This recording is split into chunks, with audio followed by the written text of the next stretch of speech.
Journaliste français de presse écrite et chroniqueur de radio et de télévision, notamment de l'actualité théâtrale, Philippe Tesson est mort à l'âge de 94 ans, annonce Le Figaro, média pour lequel il travaillait. Il est décédé dans la soirée du mercredi 2 février 2023 chez lui, paisiblement et entouré de ses enfants, a indiqué sa famille jeudi matin au journal.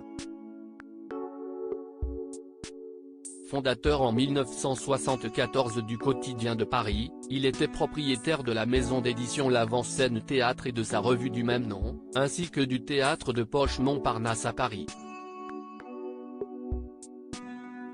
Époux de Marie-Claude Tesson-Millet, 1942-2014, il est le père de l'écrivain voyageur Sylvain Tesson, de la metteur en scène et dramaturge Stéphanie Tesson et de la journaliste Daphné Tesson.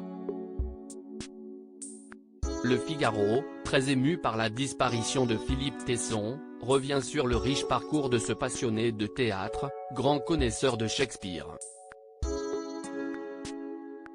Drôle, lumineux, cultivé, il appréciait autant de plaire que déplaire.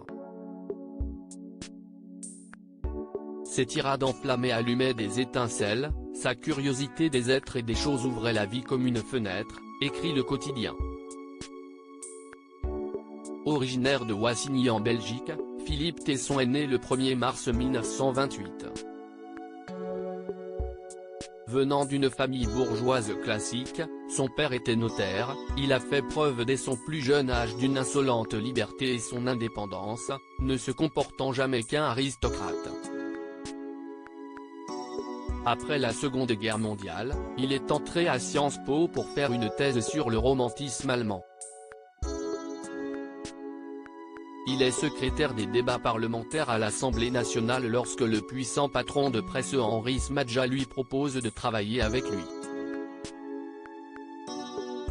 Polémique, théâtre et drame. À 32 ans, Tesson a dirigé Combat, le quotidien issu de la Résistance.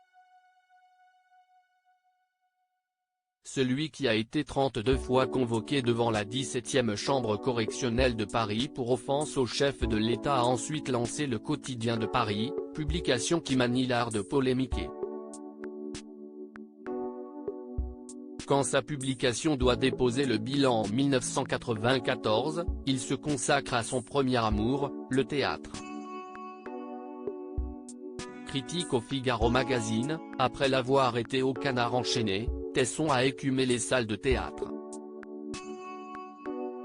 Invité sur les plateaux de télévision, à la radio, il prit l'habitude de faire le spectacle, débordant sur le terrain politique et celui des idées, notamment par ses propos sur Dieudonné. Le Figaro se souvient aussi des drames qui ont marqué son existence. Dans la nuit du 7 mai 2014, son épouse, Marie-Claude, fut emportée par une embolie pulmonaire.